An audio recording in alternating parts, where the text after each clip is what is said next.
নমস্কার, কেমন আছো সবাই? আশা করি সবাই ভালো আছো, আমরাও ভালো আছি। এখানে প্রচণ্ড বৃষ্টি হচ্ছে চারিদিকে।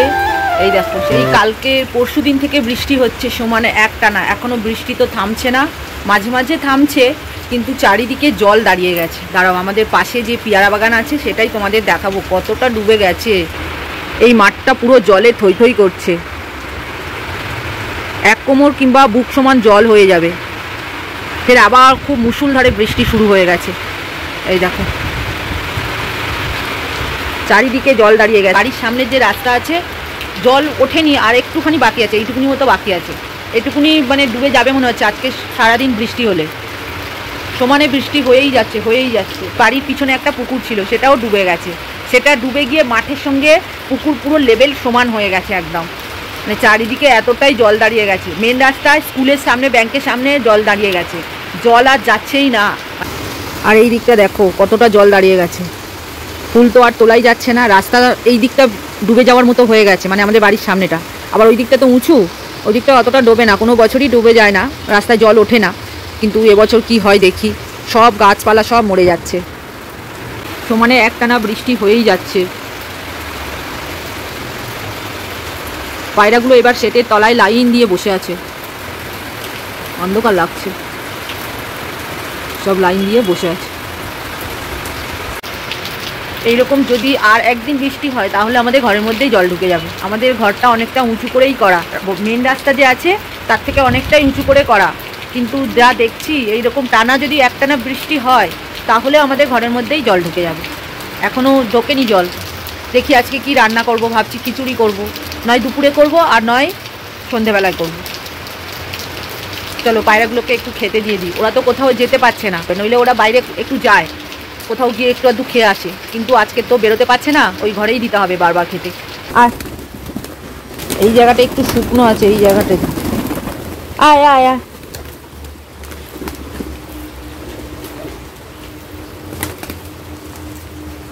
আয় আয় আয় আয়।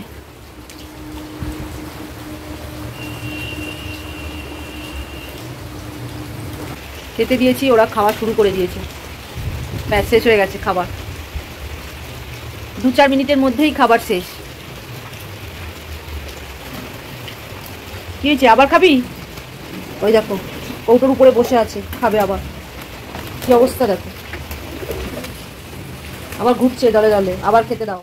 কি করছো গো হাতে? এই তো আলতা লাগাচ্ছি, ভোলে বাবার গান করব, মানে শর্টস বানাবো ভোলে বাবা। সবাই বানাচ্ছে, এখন ট্রেন্ডিং চলছে। হাতে আলতা তো লাগছেই না। জল আছে নাকি? কি জানি, তেল আছে হয়তো। যাই হোক, এদিকে লেগে গেছে। দেখো লুকটা ঠিক আছে, ঠিক আছে। হ্যাঁ হ্যাঁ, ভোলে বাবার গান করতে গেলে এরকম করতে হয়। সবাই করছে তো, তাই জন্য আমিও করছি। শ্রাবণ মাস, তাই জন্য এই মাসে সবাই ভোলে বাবার গান করছে, মানে শর্টস করছে। ভোলে বাবার গান করছে না, ভোলে বাবার গানের শর্টস বানাচ্ছে। দেখো, ভোলে বাবার গানের শর্টস বানাবো, এটা আবার লজ্জা কিসের বলো? ভগবানের নামে তো শর্টস তো বানাচ্ছি বলো, তাই নিজেকে একটু রেডি করে নিচ্ছি। হয়ে গেছে, চলো হয়ে গেছে। তুমি আমার শর্টসটা তুলে দেবে কিন্তু। ওই গড়িয়ে চলে যাচ্ছে হাতে কোনো। বৃষ্টি তো বন্যা হয়ে গেল, শ্রাবণ মাসে একদম ভাসিয়ে দিল ভোলে বাবা। দেখো বন্ধুরা, আজকের কত কিছু খাবার নিয়ে বসেছি। আজকে আমি সেরকম কিছুই রান্না করিনি, মানে ধরতে গেলে রান্নার হরতাল চলছে, এই আর কি। এখানে আছে আলু সিদ্ধ আর ডাল আর ডিম ভাজাই করেছি আমি। কালকেকার একটু মাংস ছিল, সেটাই আছে, ওটা দিয়ে আজকে চালিয়ে নেবো ভেবেছিলাম। কিন্তু আমার শ্বশুরমশাই আমাদের বাড়িতে গিয়েছিল, সেখান থেকে কিছু তরকারি নিয়ে এসছে। দেখো, এখানে আছে চচ্চড়ি, এটা আর একটা সবজি তরকারি, এটা নিহেরে মাছ, এটা ফ্যাসা মাছ ভাজা, এটা বড়া, আর এখানে আছে তরোয়াল মাছের ঝাল। রান্না না করেও দেখো কত কিছু দিয়ে খাবো আজকে। এখন খেতে বসে গেছি। এইগুলো কিন্তু আমি কিছুই রান্না করিনি, মা পাঠিয়েছে রান্না করে। চলো এবার খাওয়াটা শুরু করে দিই। কিছুই তো রান্না করলাম না, তাও এত কিছু খাচ্ছি। দেখো শর্টস করে এসছি, এবার হচ্ছে খাওয়া শুরু করছি। আজকে ভোলে বাবার শর্টস কিছু করেছি, হাতে আলতাও লেগে গেছে। এত কিছু খেতে পারবো? এই দুটো হয়তো খাবোই না, এইগুলো খেতে খেতেই ব্যাস খাওয়া হয়ে যাবে।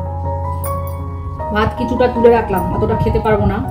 সবাই খাওয়া দাওয়া হয়ে গেছে, এখন শেষে আমি খাচ্ছি, বাকি ছিলাম।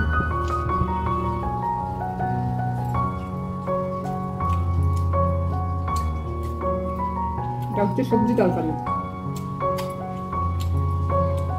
মিষ্টি মিষ্টি হয়েছে। এটা হচ্ছে মাছের ডিমের বড়া, এটা হচ্ছে নিহেরে মাছের চচ্চড়ি,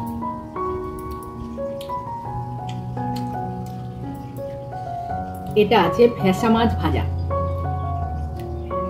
লেজাটা তো খাওয়া যায় না, ভাজা থাকলে খাওয়া যায়, খুব কাঁটা হয় ফ্যাসা মাছ।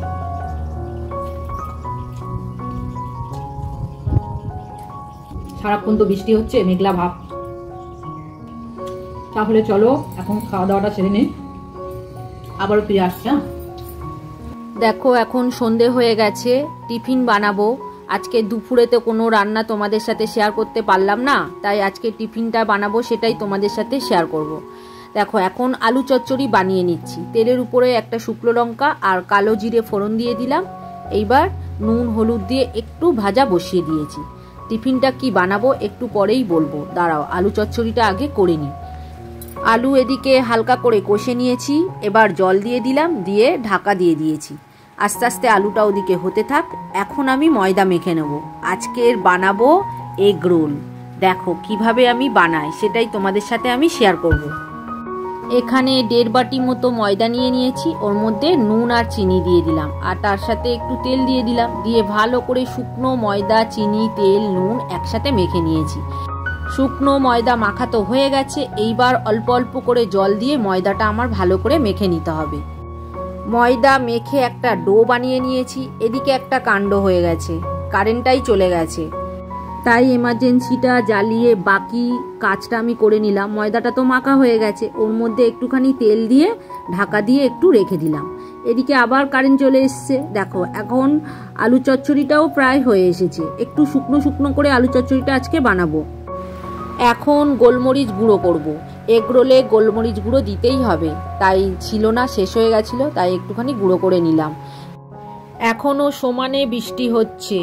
বিকালে একটু বন্ধ ছিল, ছেলে পড়তে বেরিয়েছিল, ও ফিরে এসেছে। রাস্তায় প্রচণ্ড জল, সেই জল ভেঙে ভেঙে স্যারের বাড়িতে গেছে, গিয়ে দেখছে কেউ পড়তেই আসেনি, 2-1জন এসছে, স্যার ওই জন্য ছুটি দিয়ে দিয়েছে। যাই হোক, ও আবার ওই জল ভেঙে বাড়ি এসছে, আর প্রচণ্ড খিদে পেয়ে গেছে, তাই জন্য বললো একটু ভালো কিছু টিফিন বানাও। এদিকে তোমাদের দাদাভাইও সকাল সকাল বাড়িতে চলে আসছে, কেননা যদি রাতে ট্রেন বন্ধ হয়ে যায়, যদি জল দাঁড়িয়ে যায়, ওই জন্য ও বিকাল থাকতে থাকতে বেরিয়ে গেছে। কেননা যা বৃষ্টি হচ্ছে, আমাদের রাস্তাতে তো অটো টোটো দুটোই বন্ধ হয়ে গেছে, আর ট্রেন তো বন্ধ হয়ে যাওয়ার মতোই, শুধু আওয়াজই হচ্ছে, বাড়ির থেকে শুনতে পাচ্ছি। তা বন্ধ হয়ে যাবে মনে হয়, আজকে রাতেই ট্রেন বন্ধ হয়ে যাবে। অর্ধেক লোক তো কাজেই বেরোতে পারেনি সকাল থেকে, কিন্তু তোমাদের দাদাভাই তো বেলাতে যায় একটু, ওই জন্যই ও বেরিয়েছিল।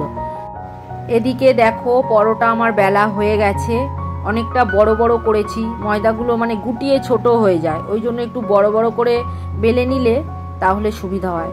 এইবার ভেজে নেওয়ার পালা। তাওয়া বসিয়ে দিয়েছি, তাওয়া গরমও হয়ে গেছে। দেখো এবার আস্তে আস্তে উল্টে পাল্টে ভালো করে আমাকে সেঁকে নিতে হবে। প্রথমে 4টে ডিমও নিয়ে নিয়েছি। পরোটাগুলো এইবার একটু করে তেল দিয়ে সেঁকে সেঁকে নেব। আগে তো প্রথম এমনি সেঁকে নিয়েছি, এবার তেল দিয়ে ভালো করে ভেজে নিলাম। এইবার ডিমটা ফেটিয়ে পরোটার উপরে দিয়ে দিয়েছি, আস্তে আস্তে বড় চামচ দিয়ে ভালো করে পরোটার গায়ে লাগিয়ে দিয়েছি। এখন পরোটাটা ধরে আস্তে আস্তে উল্টে দিয়েছি। দেখো এখানে কিন্তু এগরোল হয়ে গেছে। আরও একটা বানিয়ে দিচ্ছি। প্রথমে ডিমটা ফাটিয়ে ওর মধ্যে দিয়ে দিলাম, দিয়ে চামচ দিয়ে চারিদিকে লাগিয়ে দিয়েছি, দিয়ে উল্টে দিলাম, দিলেই ব্যাস হয়ে গেল। এগরোল বানানো খুবই সহজ, কিন্তু বাড়িতে হুটহাট করে বানানো হয় না, খুবই কম আমি বানাই। আজ রাতে রান্না করব না ভাবছি, এগরোল তো খাওয়া হচ্ছে, আর যা আছে ওবলাগার সেটাই খাওয়া হবে। এই সন্ধে দিয়ে এসে স্টার্ট করেছি, 7:30 পৌনে 8টা মতো বেজেই গেছে। এরপরে এগরোল খাবে কখন, আর ভাত বা খাবে কখন, ওই জন্যই আর কিছুই করব না। যার খিদে পাবে আছে ওবলাগার, সেগুলো খেলেই হয়ে যাবে। যাই হোক, এদিকে আমার 4টে এগরোলই হয়ে গেছে। দেখো 4 জনের 4টে রোলই হয়ে গেছে।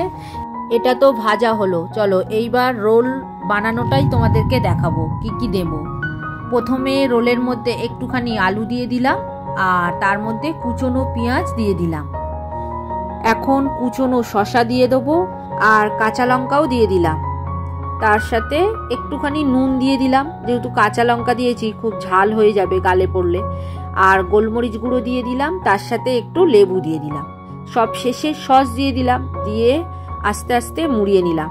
আমি কিন্তু এই এগরোলটা ঠিকঠাক মুড়তে পারি না, তোমাদের দাদা ভাই ভালো পারে, আমি অতটা ভালো মুড়তে পারি না। যাই হোক করেই ওই মুড়ছি। ও সবে এসছে তো, আর ফোনের কিছু কাজ আছে সেইগুলোই করছে, আর আমাকে বললো এদিকে করে নিতে। তোমরা যারা এতক্ষণ ধরে আমার ভিডিওটা দেখছো তোমাদেরকে অসংখ্য অসংখ্য ধন্যবাদ আর অনেক অনেক ভালোবাসা রইল গো। তাহলে চলো আজকের ভিডিও আর বড় করব না, এখানেই শেষ করব। তোমরা সবাই ভালো থেকো। যারা নতুন বন্ধু হয়ে আমার এই ভিডিওটা দেখছো তাদের আমার পাশে থাকার জন্য অনুরোধ করছি, আর যারা পুরনো বন্ধু হয়ে আমার পাশে আছো তাদেরকে অসংখ্য অসংখ্য ধন্যবাদ আর অনেক অনেক ভালোবাসা রইল গো। আর হ্যাঁ, ভিডিওটা কেমন লাগলো তা কমেন্ট করে অবশ্যই জানাবে। যদি ভালো লাগে তাহলে একটা লাইক করে দিও। তাহলে আবার দেখা হবে পরের কোনো ব্লগে। আজকের মতো এখানেই শেষ করছি। Good night.